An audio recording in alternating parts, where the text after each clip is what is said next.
Hey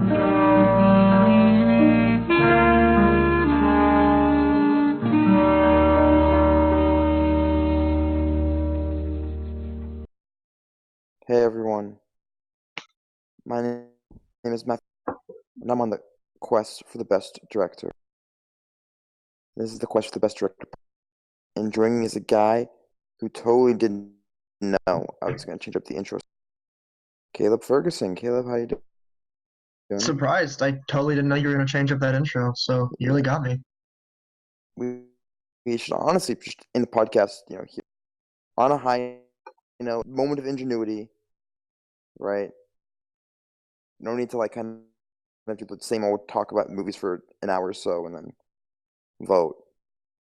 Just end it here. I'm down. But I don't think we can. The podcast must move. If for no other reason, Derek is going to keep trying to podcast.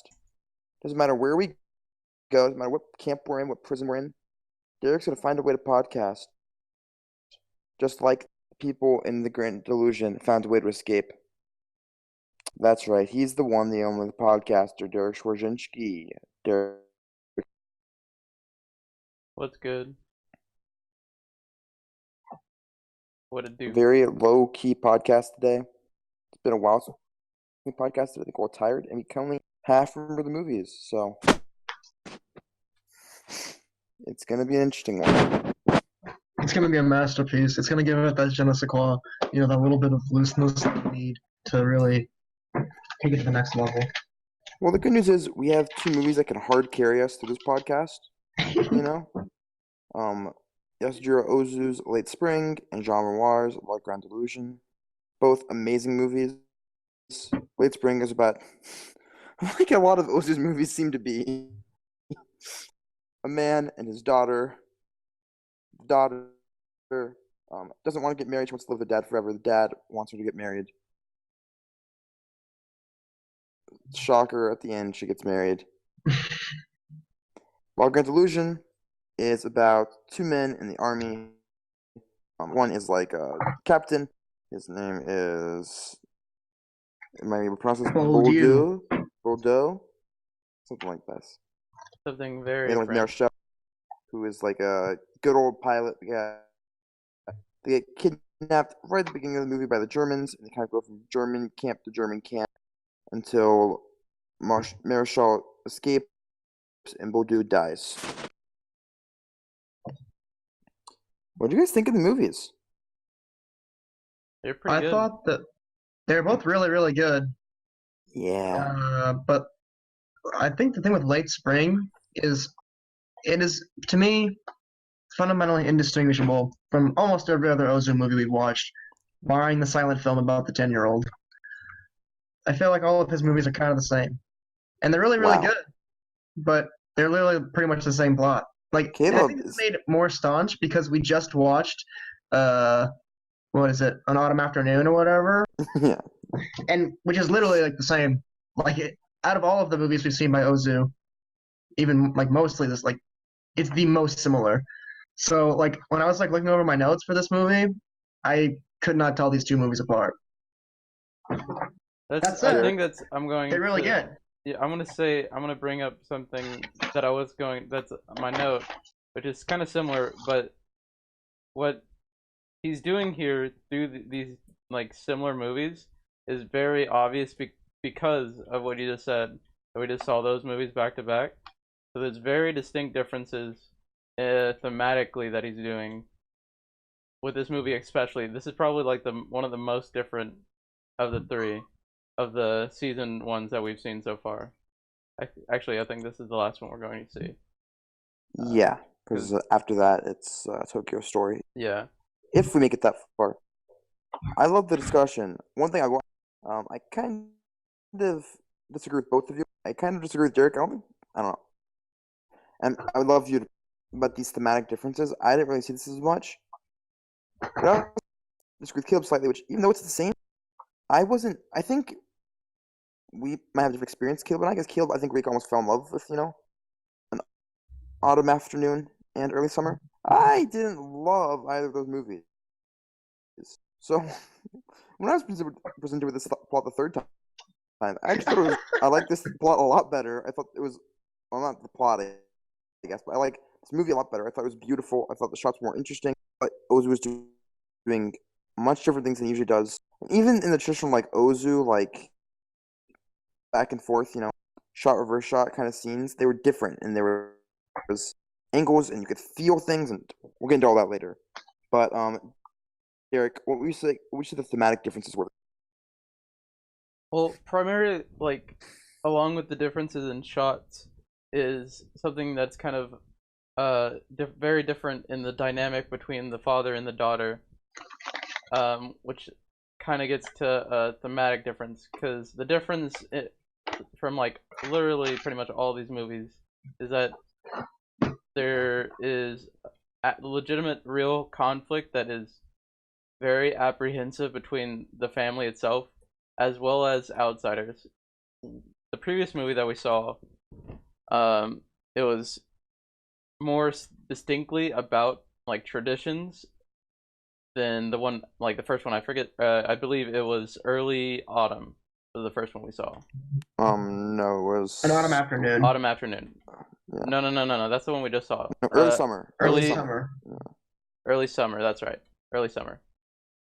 That one was straight up. The conflict was intentionally very reduced, like bare minimum.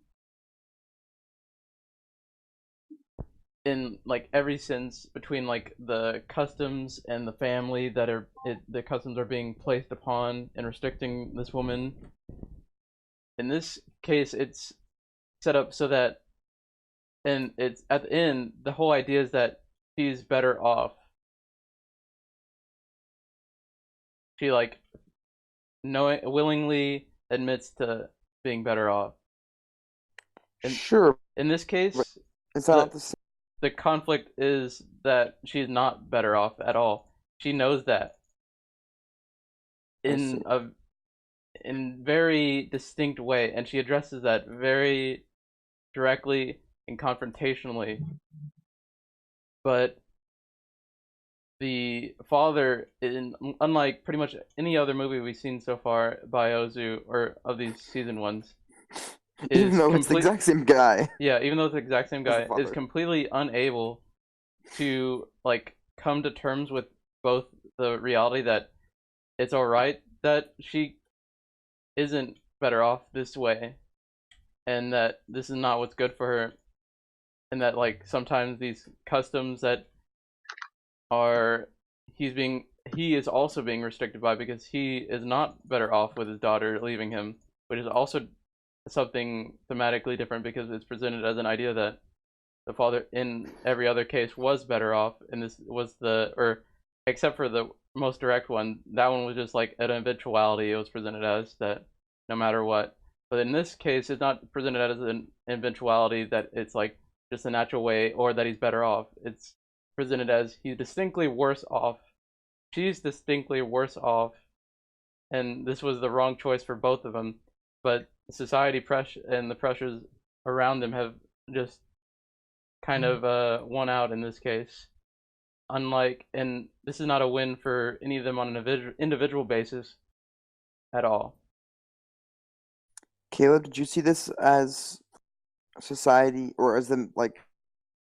How's Dirk phrase it? Did you see this as like they're both worse off for this? Because I didn't see that one. I didn't see that either. Like, I don't think there was like any sort of like great, ecstatic moment where it's like, oh yay, we finally matured and came to the right decision. But I wouldn't say it was the opposite either, that it was like revealed to be a bad decision. I think it was just kind of like Jose presents it. It's just like, yeah, it's just the way of life. It's just life's natural process. It's how he does this is through the shot comp and the primary scene that I think is establishing this, which is towards the end when he gives his speech and the performances that each actor gave. Specifically, this is not a happy moment for her when she's coming to terms with this reality.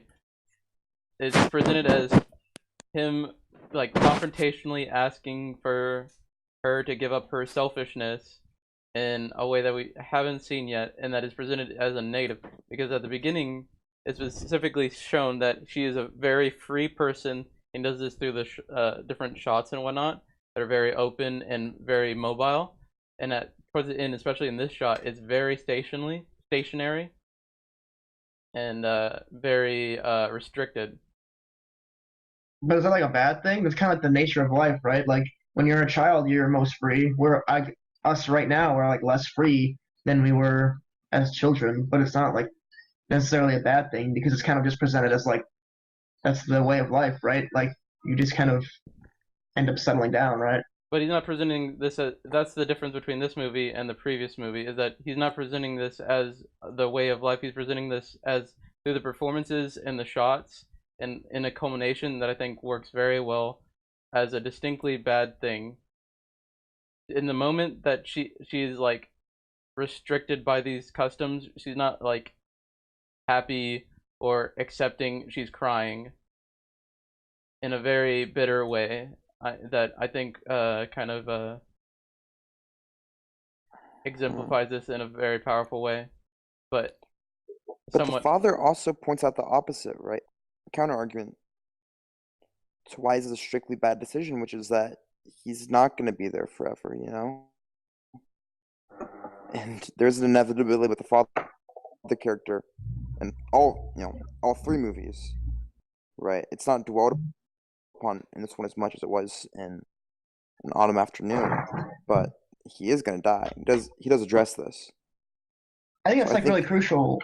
Oh, sorry, I didn't realize you were going on more. Go ahead. I was going to say that, and I think that that's what kind of makes this almost a bit of a tragedy. It's not that she's making the wrong decision; it's that she has to make this decision. Is what sucks, you know?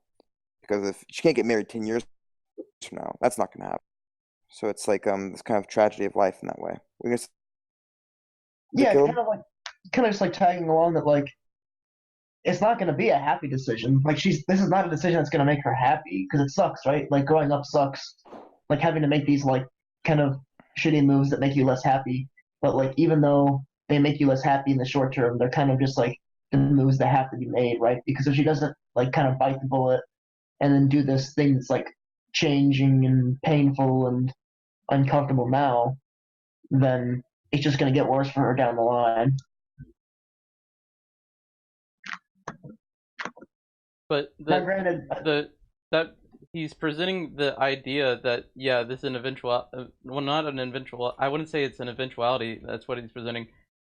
The father does say he's going to die, but that's not a reason for this being an eventuality so much as him trying to come to terms with this decision that he's forcing both onto himself and to her. It's kind of like an excuse in a way that is very bitter, that is not, or that is out of the three very unusual, or kind of hasn't been done yet. Or yeah, I guess I'll say it like that. But what's the I think alternative? yeah, that's exactly what I was gonna say, right? Like my proof for this is that there's never an alternative presented because we're kind of shown these like three different approaches to her life or three different like ways of looking at things. Like there's the traditional way of doing things. There's this like new hip American way of doing things that's exemplified by I think it's like her cousin or something like Her that. friend, yeah, her Uh, widowed, or her divorcee. Divorced, yeah. And then there's also like this kind of like pragmatic way of going about things where like there's another I can't remember who it was, but there's another character that kind of exemplifies this of just like trying to look out for yourself, right? And like each of these ways of looking at life, like when she has these conversations with these people that embody the different ways, they all tell her, you gotta get married, dude. Like the American way of looking at things in this situation, get married. The traditional way, get married. The pragmatic way, get married. So there's like I mean, this kind of like flows in with a theme. Like I agree with most of what you're saying, right? Because as you said with the shot count and stuff, she's being boxed in. Like there's no good options, right? So like I don't think it's like fair to say that this was like the wrong decision when there was never a right decision presented. But there was it. I think the right decision was for her to be how she is now. Like that's her right decision. Well, But that's not but the one that everyone else that are conflicting with her are presenting to her.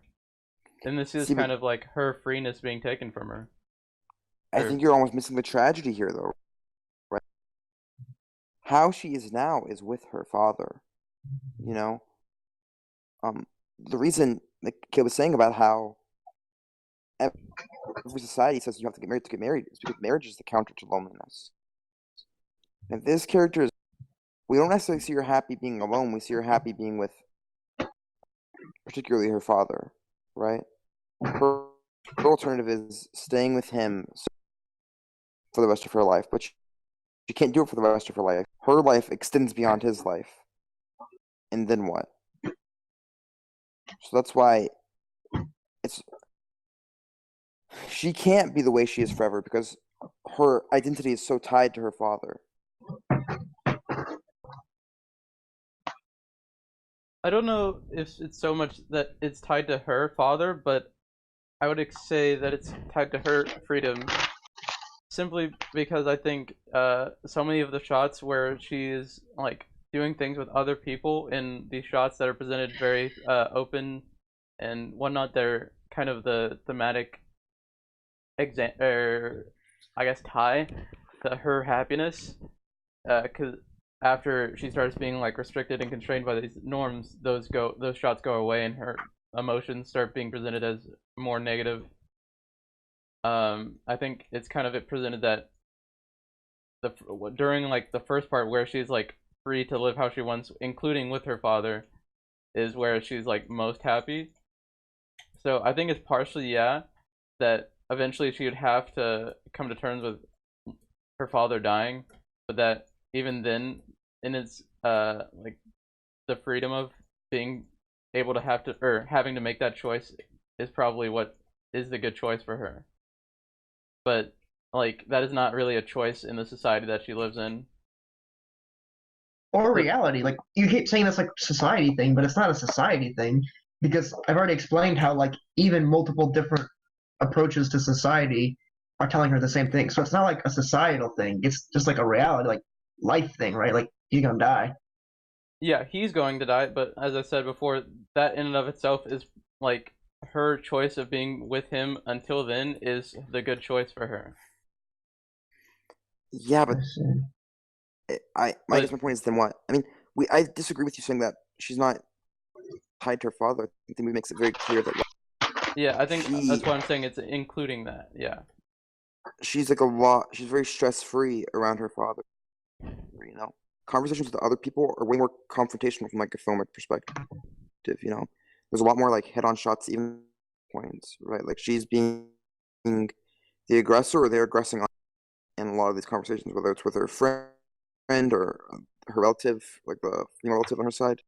With her father, it's like these angles at the side or these low angles that look up onto, right? There's a sense of ease there, and also in general a sense of being free, as we're saying, right? Because when you shoot at this, you don't feel as constricted, you don't feel as blocked. I think her father is supposed to represent the easy way, but I don't know if the easy way is necessarily the right way. I think that's kind of what we're taking issue. And that's also kind of a difference in that he leaves this choice more ambiguous than probably or than the other two films.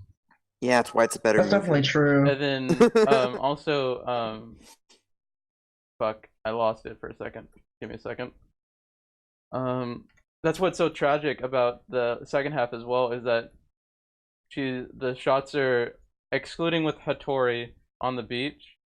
That's probably the most free shot, and that's not with her father, but pretty much every other that is like happy and like free and stuff is with her father, and those kind of go away towards the end, and that's kind of like like a tragedy in like the shot comp presented.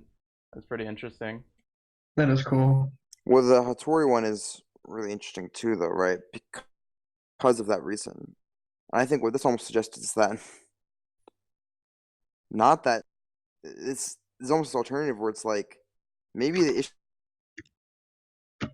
issue is that she didn't make the decision earlier, right? If she'd gone off Hattori like in a more aggressive way, then maybe things would have worked worked out because he is the other character. She seems happy, but he's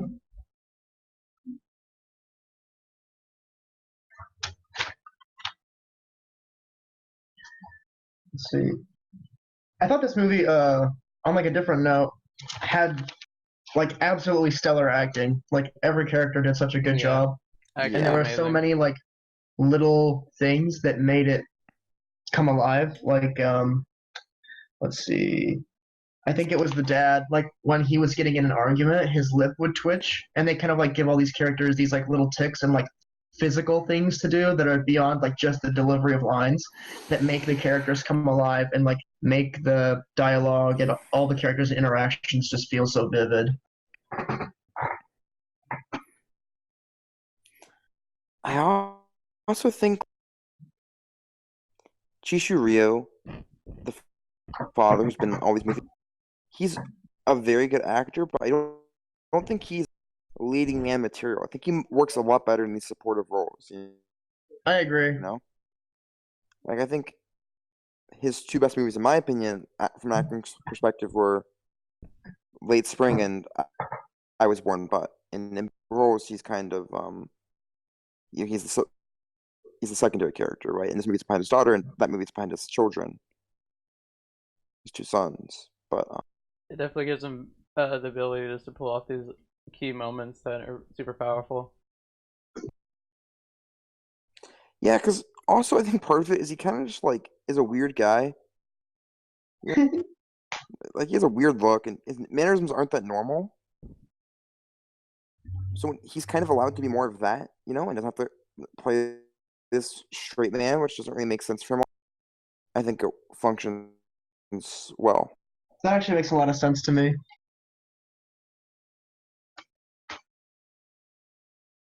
What do you guys think about this scene where they go to like a play, like kind of in the middle of the movie, and it's like a long scene where there's just like basically not doing anything to advance the plot. It's primarily just like this, I guess, like date or something like that she kind of got like dragged along to, or like her dad went to. I can't quite remember, but they basically just go to a play like midway through the movie, and I thought it was so cool as like a almost like a breather from the main narrative. Like we just basically get like all these like long shots of just this play and then them sitting in the audience, kind of just being happy. It's pretty cool.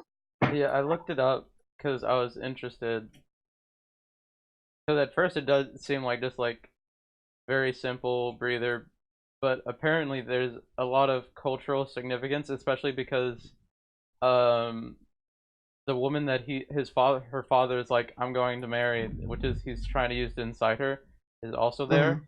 and he gives a nod to her, and that Mhm. is what sets off I forget the character's name, but his daughter sets her off, and she goes, and that's when like kind of the shift happens, and that's Mhm. because the what the play they're seeing is like very culturally significant in that it's historically like very sexual, Mhm. and like in the title because it's like Lily something, which is obviously a lily is symbolism in Eastern cultures for like the vagina and whatnot and etc. So there's that connotation. So him nodding to her is like kind of like obscene to his daughter, and it's kind of like Yeah, this is like that's actually really interesting. I think it actually lends credence to the idea, well, not the idea, I guess, but it supports the argument that her relationship with her father is a bit unhealthy too, right? Like watching like the sexual her father, and then she doesn't even the fact that she's getting jealous of another woman watching a sexual play with her father, right? It's not Oedipian. I don't know what the opposite of Oedipian is, but It's Electra. yeah. Electra. Yeah. That's really cool. I like that. Good Well, cat. yeah. This is why we don't pay you any bucks, but if we did, it'd be a big buck. I'm surprised you Thanks. know that, Caleb. Electra is a pretty underknown mythology story. I'm I don't know impressed. the I don't know the like actual story. I just know the Electra complex like Oh as yeah. being the inverse of the Oedipal complex. So basically, this Matt Murdock. He was this blind dude who was actually a superhero with enhanced, uh, and he had a crush on this girl who ended up being a super villain, and her name was Elektra. But he was blind, so he didn't realize that she was actually a man and was his father, and that he was a. So that's how that Crazy. The more you know. happened. Yeah, I agree with you, man. I feel like this movie synthesizes a lot of the stuff from the prior Ozu films and just kind of does them in like a somewhat more refined way. Like out of all of them, I think I like this one the best. Spoiler for the awards section, but Yeah. Well, one thing I liked about this movie, and I kind of touched on this earlier, conversations in this movie are a lot less static than they are in other yeah. movies. I noticed this a lot in Autumn Afternoon, and I think you guys praised it, and I think it made sense, but I still didn't love it in that movie, where you have a lot of conversations between these guys, right? They're kind of supposed to make you feel like one of the gang, so it's this like um level shot where every single character kind of feels the same, right? You don't get it's not the individual, so so you're kind of one with the group in these. But this is all about like relationships. There's a lot of one-on-one conversations between different characters, so we get like these interesting angles and mise en scène that kind of emphasizes the dynamic between two particular characters, which I think is really cool. Mhm. And I think that's kind of from this whole introduction of like very like regular like conflict. Like this is there's a lot of because of the focus on relationships. There's a lot of extra conflict instead of this being just like at a group already like established like interactions and whatnot. This is very much an evolution occurring that's kind of very nitty gritty. Oh, for sure. And this is in general the danger of the Western way, right? Group versus individual is a bit of like a Western versus Eastern dynamic. Like that's what the U.S. at least is all about. It's all about. But I think what this is kind of saying is the issue with once you make it about the individual, it's a lot easier to get wrapped up in things, right?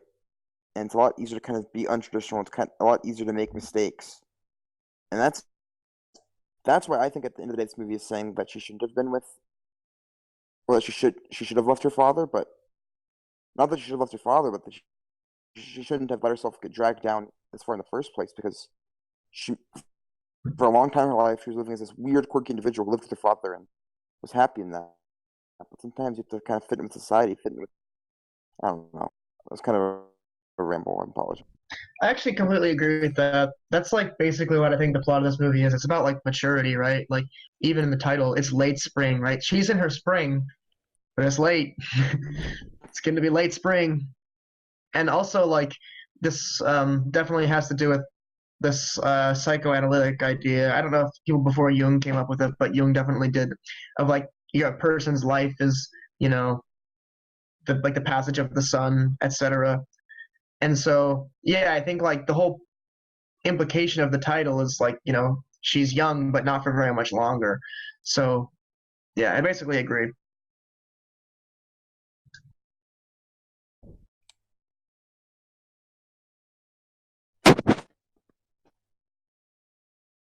Derek, what else did you like about this movie before we go into Logran's Illusion? Um, let's see.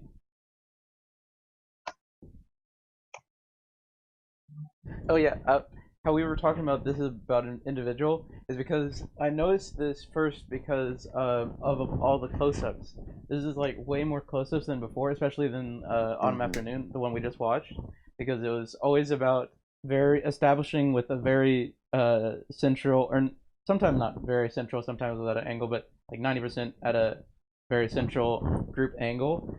Very central most of the time. Yeah, no, it's But here it's there's very few establishing central shots like with the actual group, and usually he just goes for close-ups, and which kind of impresses upon the individual feelings. That's what I think allows the individual performances to shine, but also this kind of like thematic difference in that in this conflict to really shine. Um, so like it gives like also like a context to Noriko's reaction, especially in like the scene where like her father's like confronting her about like, yeah, you got to do this. And with all these close-ups, it allows us to understand that this is definitely at the very least a very bad or sad decision. Whether or not this is ultimately strictly bad is obviously differing opinions, but this is we can see Noriko's reaction in this moment gives us a very distinct contrast in a way that we haven't seen before. Um, oh, and then we also see the singular of Noriko's reaction. So, like when her father's giving the speech, he gives the speech, and we get the after reaction to like his speech. So it's like the context is there, but we don't get the progression. It's only like singularly bad or singularly good. So if like someone says something that she likes, we get that good emotion and not like the progression from to that emotion, which I think makes it very striking in like that moment especially. And I like that a lot. I think that's really cool too. Is it okay if we move on to like Grand Illusion? Mm-hmm. Let's do it.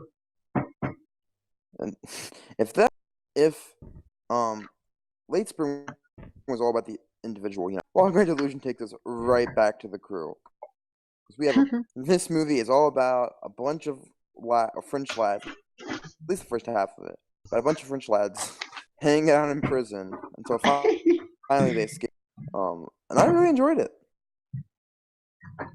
I also enjoyed it. And one thing I'll say that's similar to both these movies, I think it was Caleb touched on it about Late Spring, is they're both really well acted. Mm-hmm. Which I think I'd like to say is gonna be like should be standard now that we kind of got this far into the bracket, but we're watching like a David Lynch movie next week. So who knows? But Shots fired. I mean, his movies aren't always like don't always have the best cast, right? But he's a very talented director. But these movies are just so David good. Lynch. Like top to bottom, the cast are amazing. I think, especially in this movie where the cast is just a lot bigger. What were you guys' kind of general thoughts on this on Grand Illusion? This movie like bounces around emotionally so much, and it doesn't in such a like it doesn't feel jarring. It just feels like entertaining. Like they'll have like a really serious scene and then like a really funny scene, like immediately back to back. It just like keeps bouncing back and forth between this like feeling of camaraderie and then this feeling of sadness and isolation, just like constantly changing, and it's really entertaining to watch.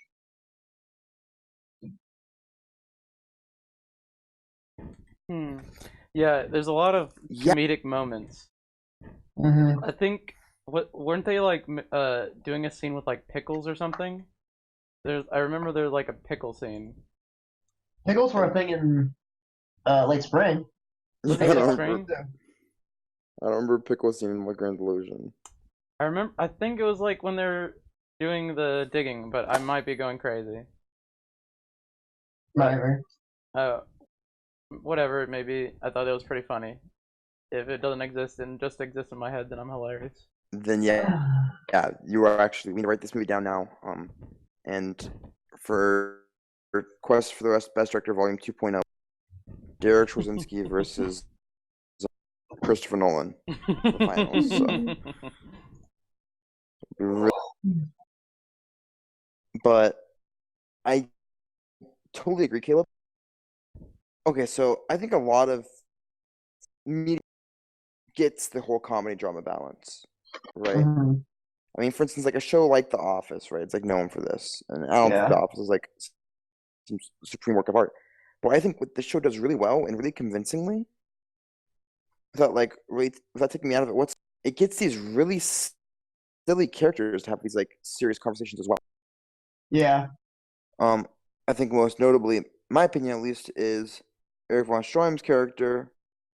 Whose name I don't remember. I just know he's played by Eric von Stroheim, which is super cool. Um, but he's like the captain that captures them initially, and then they move to his prison later. And that guy is goofy, you know. Hmm. He's like very silly, and he's like showing off his prison, and I mean, he just looked kind of silly. Once he starts talking to Rosenthal, they have very serious conversation, you know, about aristocracy and kind of how these are two forgotten figures, and you're like, What do you mean, wow, Rolfenstein? yeah, Rolfenstein. Yeah. And The Eric Boldu. Rolf- Is that who you mean, Rolfenstein and Boldu? Because Oh Rosenthal's yeah, not the Rosenthal's the officer. Jewish guy. Yeah, he's a Jewish guy. Yeah, we'll do it. But yeah, those two have like very serious conversations. I think that's like super cool. Yeah, exactly. I feel like it can do these like this very like serious kind of like thematic thing about like the futility of war and how it's more about class interests than national interests, etc., etc.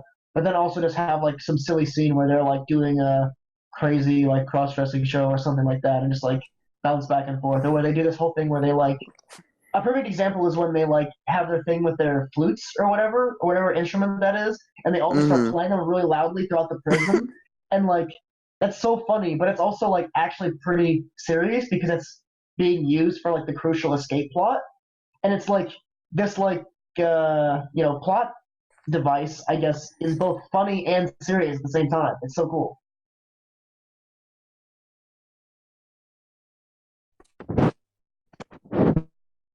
also I've it was I think it was the aristocrat dude when how he like is introduced is at like that party where they're sitting at the table the Germans. They're like, okay, I'm gonna go shoot some people down, and goes shoots them down. And he's like, oh, we got the French. And it's like, oh, cool. And he's like, I'm so happy to have French guests, and he just fucking shot him down. Yeah, Yeah, and he's like, exactly. if they're officers, go invite them in for dinner or whatever. He's so ridiculous conceptually. He's this German guy, and I think he say he's like this legendary like riflesman, right? Like him and all of his men are just they killed like tons of Frenchmen, and he's just so welcoming and so loving to these guys.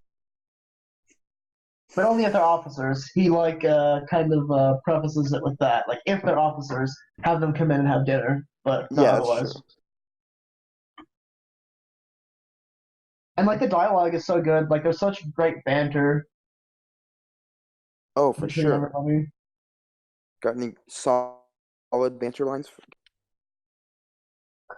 Let's see. I Pretty don't know much. if I wrote down any quotes, but I guess it's not really like funny banter. But the whole conversation between Boldu and Rothenstein, like after Boldu was trying to escape and they like shot him and he's like dying. That whole conversation is so like powerful and like witty, but also poignant because he's like, "I didn't mean to shoot you, man. I was trying to aim at your legs, etc., etc." And oh man, it's just like you kind of like hate this Rolfenstein dude because he just kills your protagonist and he's the evil German guy, but he's like, "Sorry, dude, I tried to aim at your legs," and it's oh man, it gets my heart. But the thing is, they can. It's so cool is they can talk about these class things in these very serious conversations. They can also mix it with the banter. Like there's that scene where all the guys talking relating the class to like diseases, Oh yeah, that's true. and talking about how like I actually wrote this one down. He said the pox used to be our privilege. We've lost it like so many others. Everything is popularized. Cancer and gout aren't working class diseases, but soon they will be. And then So true too. yeah, Oh yeah, I wrote it's that followed down. by Oh, that was it, so good. it's followed by we each die of our own class diseases if we didn't make all germs equal. Oh yeah, and like it's so funny and so like true at the same time. All of it, yeah, all of it's true. And then also, I think I forget the dude's name, but the one that got shot in the stomach. He says like Yeah, for or no, it's no, yeah, it is him. For a commoner dying in a war is it is a tragedy, but for you and me it's a good way out. Or was it? Yeah, Oh, that's god so dang it, that's so good. and and it is. That's how he dies, right? Um, and I think there's ambiguity towards the end because obviously the one to murder Bodu is Ruffenstein, and you can't tell where he, right? You assume he meant to shoot him in the leg. This guy's a pretty good shot, you know. The one thing he can do is shoot or to That's true. people around, and he knows how his friend wants to die. And I think this is really cool ambiguity there. I don't know.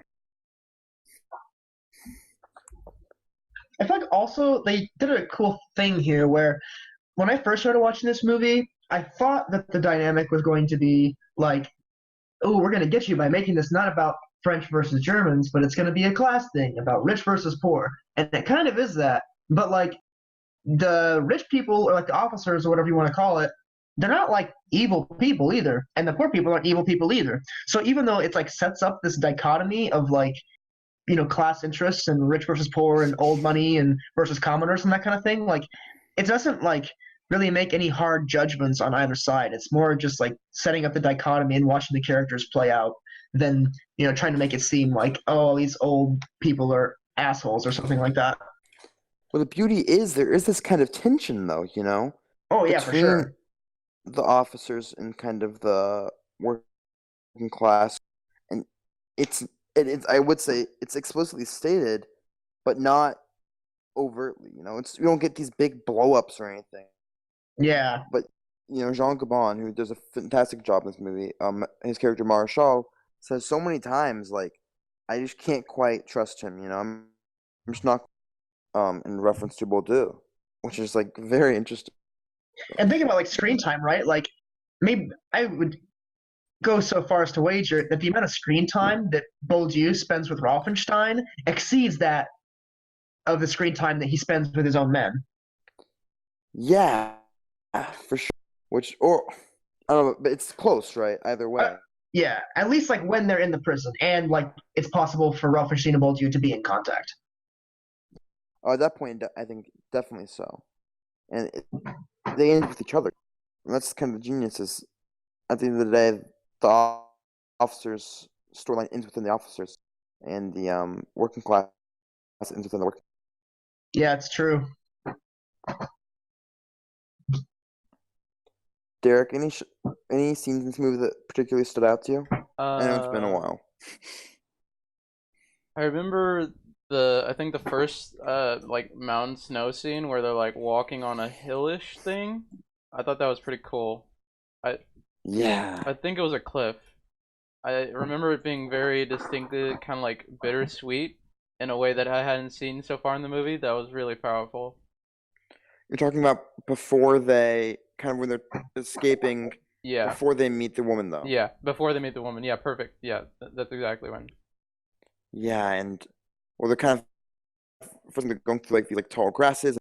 Eventually, they get to like this hill, and I think it even does it go up to a mountain. Maybe it just stays hilly, but yeah, he leaves them there. Um, Yeah, momentarily it's like an actual confrontation. Like I don't even remember like that distinct of a confrontation in the film so far. right, because there isn't. But because when you're in prison, what do you have to fight over? These prisoners of war. It's like a big playpen. They're all working together. But once you get into the real world, that's what the working class do. You know, working class fight with each other. That's how society works. But it's genius because it doesn't feel like it's this big message at the time. It's just a very natural fight where, frankly, Marshall's getting pretty tired of Rosenthal, whining and Mhm. limping his way across, and just wants to leave him at some point, but he doesn't. Because at the end of the day, the working class do have each other, and I don't know. That's the beauty of all of that. Yeah, that whole scene where they like kind of leave each other behind, and then like it kind of just like cuts to them like walking again together. It's like so like beautiful. Yeah, because I mean, I think it's key to know that they're in this really hilly area, right? These are kind of mountainous area, and you get a feeling of just how expansive everything is. Hmm. And what's not emphasized is the distance. What's emphasized is just the vastness of the world around them. In an area this big, like they have to have each other, you know. Yeah, true. And it's not like they have this long journey after that, you know. It's not like this Lord of the Rings thing where Sam goes with Frodo and then 2 movies later they finally fight. It's literally the next scene. Hmm. It's more about them kind of conquering the world together than conquering. I think it's interesting.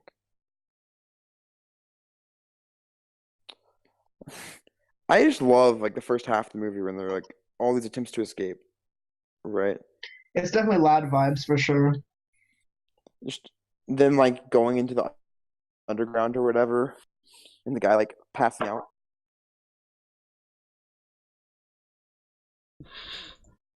Yeah, that's You guys know? definitely that's yeah. I remember that scene where Yeah, they had to drag him out. yeah. He's just like dying really bad. And there's one line that I think is just so good. And Renoir is such a good writer. Whoever writes for his movies, I assume it's him. I Yeah, so far actually it's have no been idea. always him. Yeah, it is. Okay. He says, "Out there, children play soldier.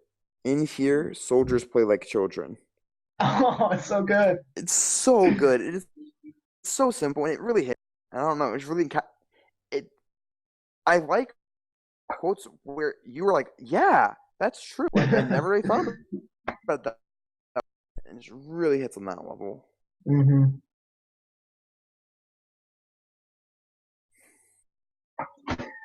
What do you guys think of like solitary confinement scene? Let me think. I don't really remember that much actually about that scene. Remind me, like, what are the key things? Because I'm having trouble recalling. I don't remember actually 100% why he gets in there. Oh, I do remember why he gets in there. It's during he kind of makes interruption to talk about like some French, some German city got captured, like a Yeah, French city, and they punish him by putting him in solitary confinement. And it's kind of out of the blue. I mean, I guess it makes sense with in response to what he did, but we see him going crazy, and he's really losing it in there, and he's shouting and screaming, and he wants to get out, but he doesn't. He stays, and then they move him on to the next one. And that's how he gets his freedom is by everyone leaving. But it just felt out of place, you know. Yeah, And I really couldn't figure out. I really, really, really doubt that Renoir did it, for no reason. I'm I just mean, I trying to see what the guess reason was.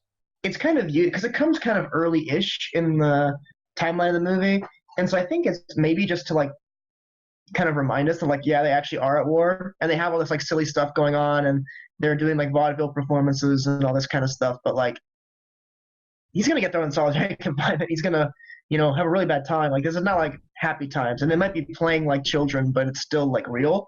So maybe it just kind of serves to like heighten the tension in that way. Yeah, I think that actually makes sense. What about the whole like big arc almost where he's like where they're with that like German lady and they're just like living with her? I don't really like no, like I feel like the movie could have ended with them like I don't know, just like leaving. I don't like was that really necessary? What do you guys think?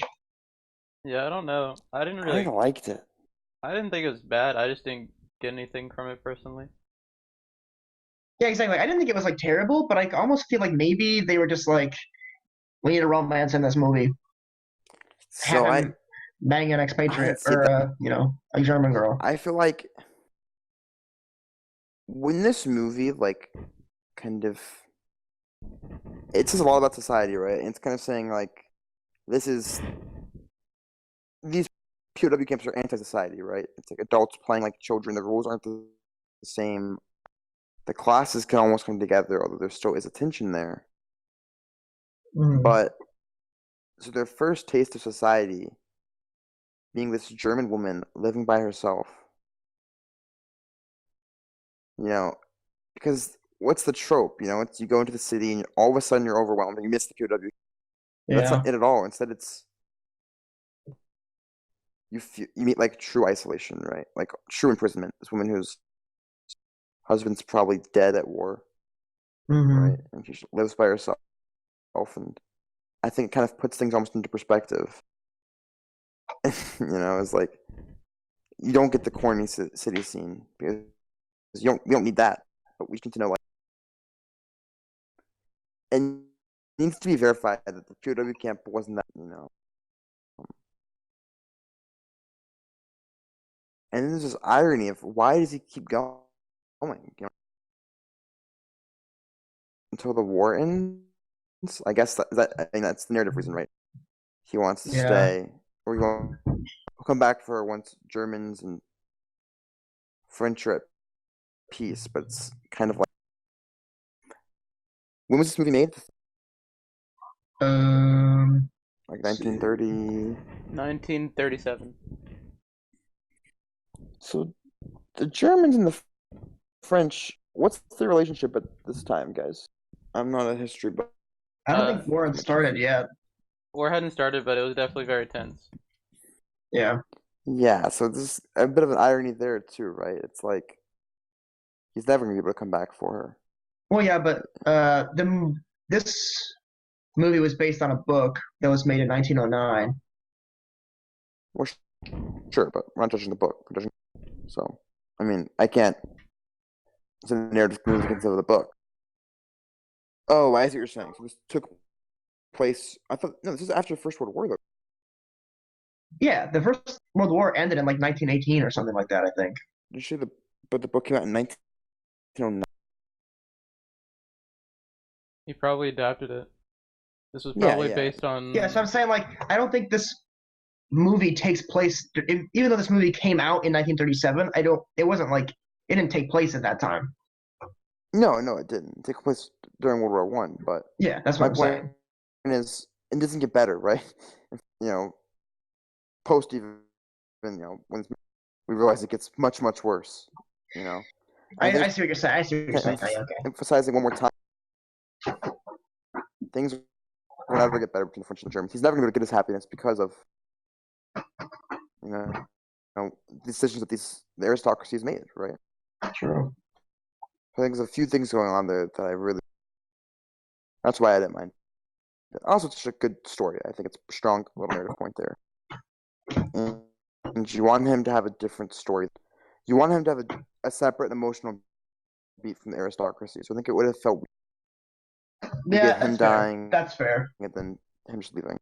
Because they do like a whole bunch with the aristocracy, so we kind of need like a little bit of beef on the commoner side of things for it to feel even. Yeah.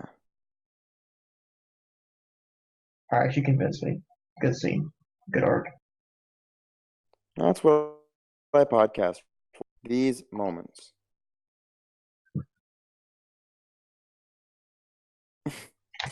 We haven't talked about Jean Gabon at all somehow. He is so um he is the actor who plays Marischal. Marshall. Yeah. Yeah. He's so he's like funny. His expressions are like always perfect. I don't know. He's just like a very very good straight man who's like also a bit I don't know. I really like him. He feels very relatable. Like if you just like I'm like on his Wikipedia page right now, you just look at pictures of this guy, I feel like he could be my grandpa. I don't know. I just feel like he just looks like I know this guy. I don't know. He seems very relatable. I just want to know this guy. Yeah, I know. I bet he's a good guy. he just So it's seems funny. he's very disarming. Something about him.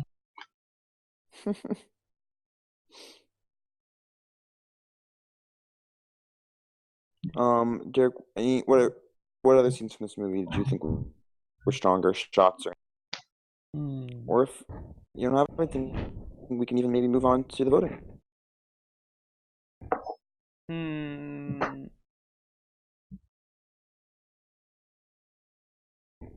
Oh, I thought the tack on to the whole like the farmer lady scene, her like presenting like Mm-hmm.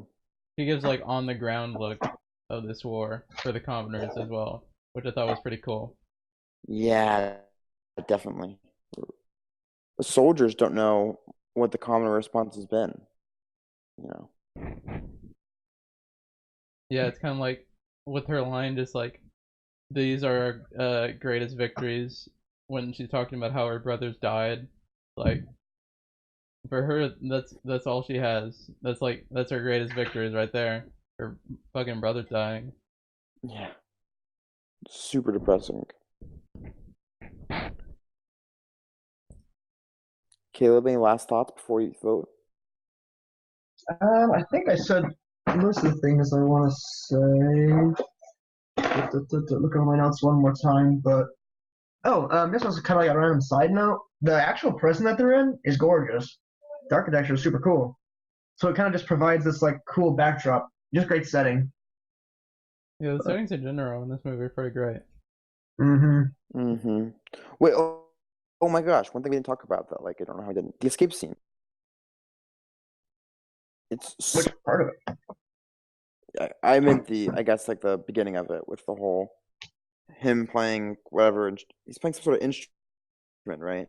Yeah, it's the flutes. They get everybody to play the flutes, Yeah, right? exactly, yeah. And then we get, like, a super goofy music as, like, chaos kind of ensues. And it totally works. And our characters totally escape. And Jean Gabon, you see that consideration as he's like, and we actually have. I'm sorry. I know what do you guys think of their relationship? Because something we haven't really talked, kind of mentioned about like this whole class thing. More specifically, what do you guys think of the relationship between Marischal and Bolde? It's very bro. Yeah, but there's tension too. Mm-hmm.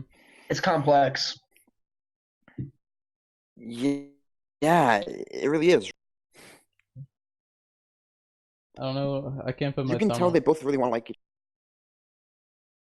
You know what I mean? Yeah. I almost feel like their circumstances are like dictating the nature of their relationship. Because when they're like, you know, in the war together, right, like flying planes or whatever, it feels like they're really close. But then whenever they get to the prison, Ralphenstein kind of pulls Boldu away a little bit, and it feels like they kind of start growing apart, maybe. Sure, but at the same time, the only reason that they're in this situation in the first place is because Bodu, made Marshall fly them, right? It was like a advertising, a commercial thing, right? Mm-hmm. So advertising is why they're flying in the first place. Um, it's the aristocracy wanted what the aristocracy wanted, not considering the feelings of the working man, because he wasn't he like way pipe that night, like he had some sort of plan, and it just kind of sucks. It's the sort of thing where within the prison they can almost be friends because there is no circumstance in prison, right? But he just knows that like there's more life than just prison, and outside of that, they can never be friends. Both characters realize that. That's where the tension comes from. Okay, and you have a favorite quote? Who wants to go first? I'll go first. I have a couple, but I don't know. I liked for a commoner dying in war is a tragedy, but for you and me, it's a good way out. That's a really good one. That one was probably my favorite. I liked when they're like making their like final escape into Switzerland, and all the German soldiers are shooting them, and then you're like, oh man, are they gonna get him? Are they gonna get him? And they don't get hit, and then the German soldiers just kind of turn away, and they're like, good for them. And it's just like completely not what I was expecting them to say at that time, but it just fits so perfectly with the themes of the movie, and like it's just such a beautiful thing to say. So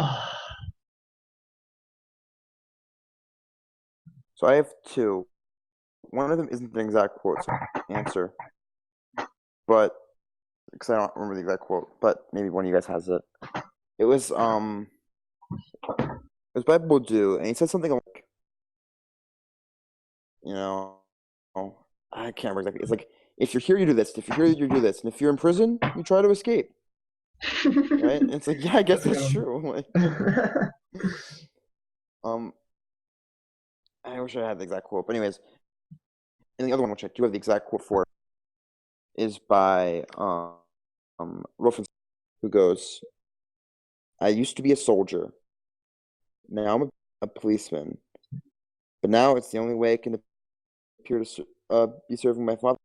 And I think there's so much good here. It's times like this where I knew the French language a bit better than I do.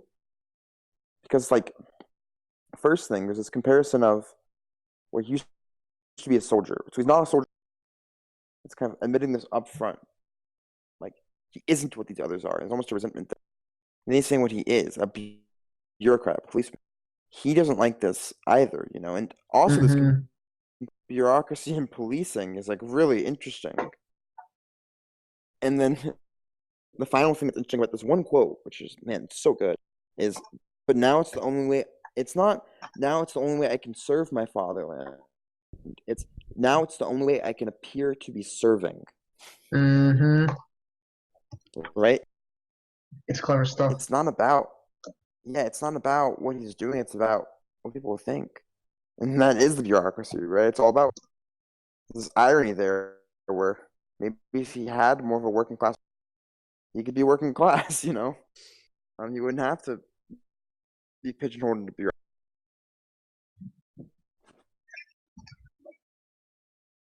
So I don't know. That was my favorite quote. Good choice. Favorite scene? I'll say the scene, I already mentioned it, but when Ralphenstein is like almost apologizing to Bourdieu for like shooting him, and he's like, "I tried to shoot you in the legs," and then Bourdieu is like, "It's okay, you know, it's a good way to die for me." And they're both apologizing to each other, and it's so cute. That's a really good scene. Derek, you here? I'm here. Favorite scene?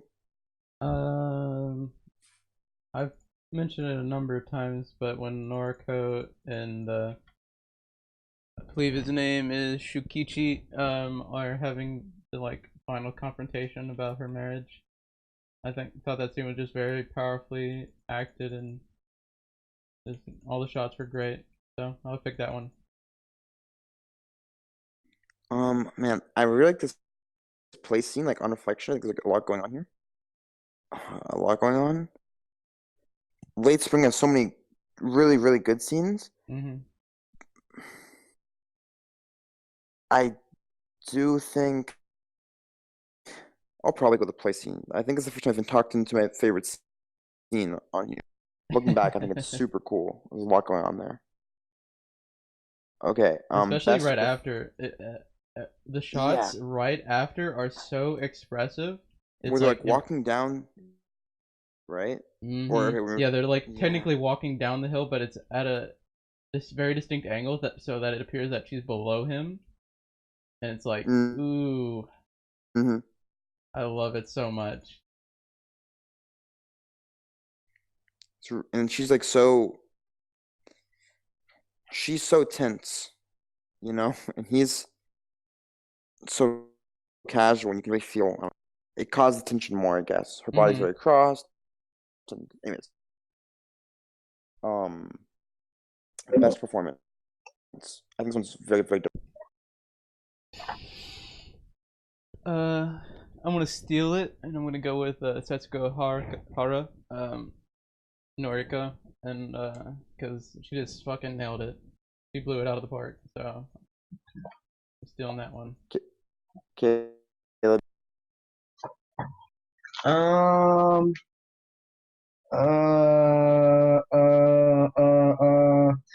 I guess. Yeah, I guess I'll say her dad. I don't know what the actor's name is, but obvious answer. But he's obviously a champ. We see him in a lot of movies, and he did probably as good or a better job in this movie as we've seen him in before. So, what an absolute is his name. What an absolute god of an actor. Chichu. Good old Chichu. Chichu Ryu. I'm taking Jean-Claude. I think he did a fantastic job in La Grande Illusion. His acting is strong. His muscles are stronger, and you get a lot of range from him. I don't know. I just feel like he really feels like one of the lads the whole time, but also it's really easy to dislike one of the lads, especially if he's the main character. But he's so sincere and he so is what he is. And I don't know. I think he did a really good job. Favorite character? Hmm. I'm gonna pick Rosenthal. Kind of memey, and I dig him. Derek took. He's really funny though. Mm-hmm. You see the guy that likes Pindar? I don't remember. Yeah, I remember either, to be honest.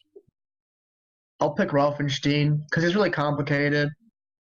Like we've already talked about the complexities and some of the stuff that he said with like the this is the only way I can appear to serve my country and how he kind of despises his own role in the movie. And they just did a lot to make him like a complex character and he so easily could have been like a villain, but you end up being fond of him almost, even though he Yeah, kills your protagonist. What the hell? he could have been a villain. And he could have been a goofball, right? And he's neither. That's why he's my favorite Exactly. character as well. Because That's like, actually so true. Oh, there's two tropes he really easily could have fell into just by like describing the movie to somebody. So he's neither. He's really complex and he's really three-dimensional. He's really good. yep. I'm going to ask this question. I know everyone's answer. While Grand Illusion is a step up or step down from the other three movies we've seen. Step up. I loved all the other Renoir movies, and this movie was a step up. This movie is probably one of my favorite ones I've seen so far. Yeah, it's insane. It's actually one of those few that I hadn't seen before. Because I'm an idiot, and I was like, man, what could it possibly be about? I really like movies. Is it gonna be like those? And it's so different. It's so good, and I really liked it. And Derek, you should step up. Yeah, definitely step up. Late spring. Step up. What did you Step have as your up. favorite? Step up from everything across the board. Mm-hmm. I think so, yeah. Yeah, I think so too. It's so good. And it's just a, a very different movie from Ozu. In terms of shot comp, in terms of plot, you win some, you lose some, I guess. But it really does, I think, like refine a lot of the stuff that happened in like an autumn afternoon. Yes. And like it's kind of from a different perspective. Yeah, I honestly liked Early Summer maybe as much as this one.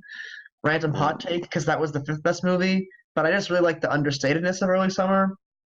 But yeah, this one was probably it was better. This one was better, but I like The difference is that the whole like the themes are like entirely different between the two. Like entirely group based in Early Summer, Yeah. and this is entirely individual, and there's way more conflict. The whole yeah. and it's basically a whole different movie. Yeah. Plus, honestly though, the thing about Early Spring or Late Spring, not a comfy movie. It's very uncomfy in its themes. And also Autumn Afternoon, likewise. It's like you better go do this thing you don't really want to do before your family dies.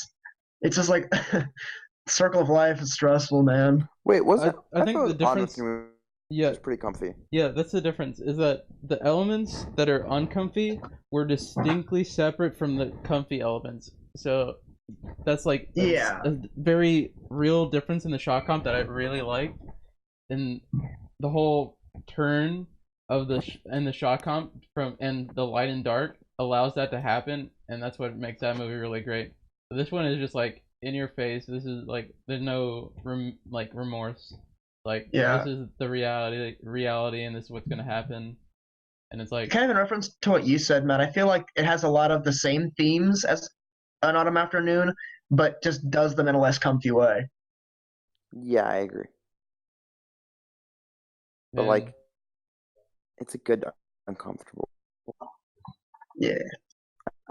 I appreciated the discomfort I felt.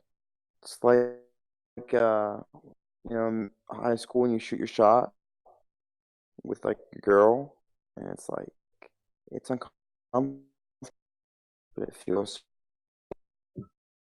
I But agree. um, enough about. I was actually gonna say girl in high school I shot my shot with, but I don't think there was any. Enough about whoever I was fake thinking. Oh, are we ready to vote? I'm ready to vote, baby. Actually, Caleb, you can go first. I vote for Grand Illusion. I really like both of these movies, so absolutely no disrespect to Late Spring, but Grand Illusion is probably like top 5 movie we've watched for the podcast so far. Yeah, it was really good. It just was complex, did a lot of things very, very well. Bounced between like literally everything you can talk about for like an aspect of a movie, like acting, writing, like it's like shot comp and stuff. Like it was all so good. Like everything in Grand Illusion was amazing. Everything was done super well, and all the characters were great, and it was so fun to watch.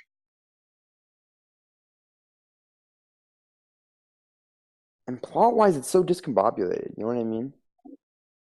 Yeah, exactly. But like it all kind of flows somehow. You kind of just like Exactly. watch it. Like it doesn't feel like you have to like keep track of stuff that's happening because you Well, just kind because of for it us, just works. the only difference between Jail 1 and Jail 2 is that we get a new character and we lose some old ones, right? But it's like, it feels very, very similar. Yeah, I honestly kind of forgot that they changed jails. Like I remember that being a plot point of like, oh, we're changing jails, but it never like feels different. Yeah. Derek? I have no idea which one I like more, but let me think.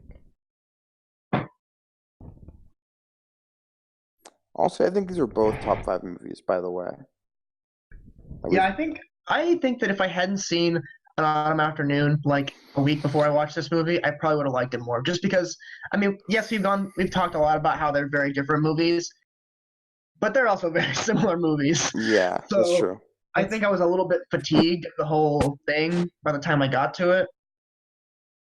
That's the difference. Ozu does way more with his actual individual shots with telling the real story. Like the plot itself is just a device to express these things, which I appreciate very much. I don't know. I'm gonna go with Late Spring. I think I just had a very more thought-provoking experience. Because realistically, I've seen something like or read something like Law Grand Illusion, so it was kind of not as novel to me, and that's like the only reason why I'm not gonna pick it. They're both really good Yeah, it's movies. really hard. Really hoping you two would agree on something. And Never. gosh,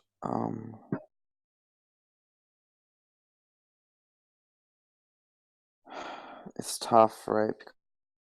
Because I think, I think Late Spring is both a more daring movie and a less daring movie. If that makes Yeah, sense. Like shot wise, it's conceptually just more abstract, but then like plot wise, it's scaffolding is a much more. Um, but La Grande Illusion is really strong in Wait, so across the to board. quickly interject, at this point, are we thinking about the whole set of movies we've watched so far and are making this judgment, or is it just the single movie? just a single movie.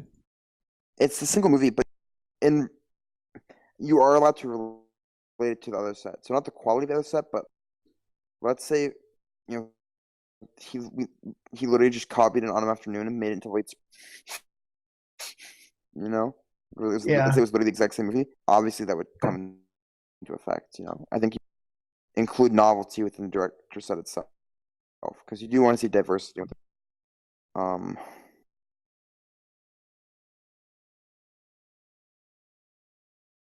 and either way, by the way, the number one movies, Tokyo Story and are both amazing movies. But the one we're gonna watch in the final is gonna be Tokyo Story. Oh. I think it. I think Late Spring is just really, really shot. Yep, Um, agreed. We have to watch another goddamn thank Noriko movie. Is this actually in that one? No, it's not. No, Yeah, Tokyo Story. Yeah, Tokyo Story is part of the Noriko trilogy. I just looked it up. Oh, is it? Very, yeah. Oh yeah, it is. That's right. Let's see, no. I'm not that mad. But- They're really good. But I'm not complaining. Oh, this is gonna. Oh my god, this looks like a banger. This how is like entirely can you different. tell that? I can just tell from the cover, dude. Just look at the colors in the cover. Is just like that's a banger right there. Well, I'm excited to rewatch this Tokyo Story. I haven't seen it in a while, and but overall, I think Late Spring was just shot really well. I found myself just more glued to it.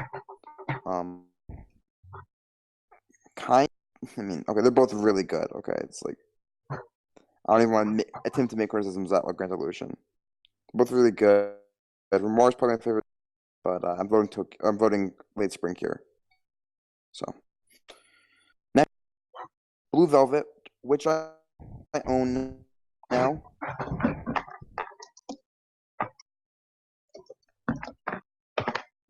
Versus Manhattan.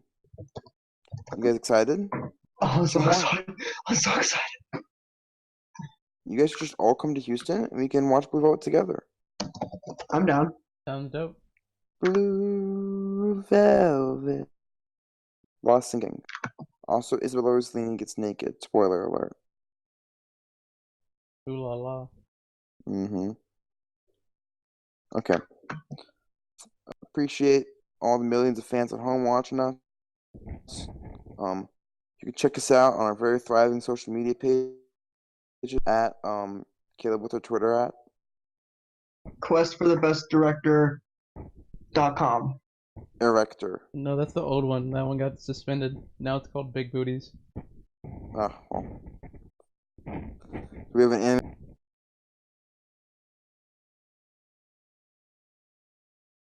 Do we have an anime profile pic? Oh, I mean, we can hook one up for you. Between me and Derek, I'm sure we can figure something out. Perfect. Okay, well, follow us. Become the 2 millionth fan, and we'll give you a Derek dollar. those are So pretty then, rare. have a good day, night, week, whatever it is. Remember, watch more.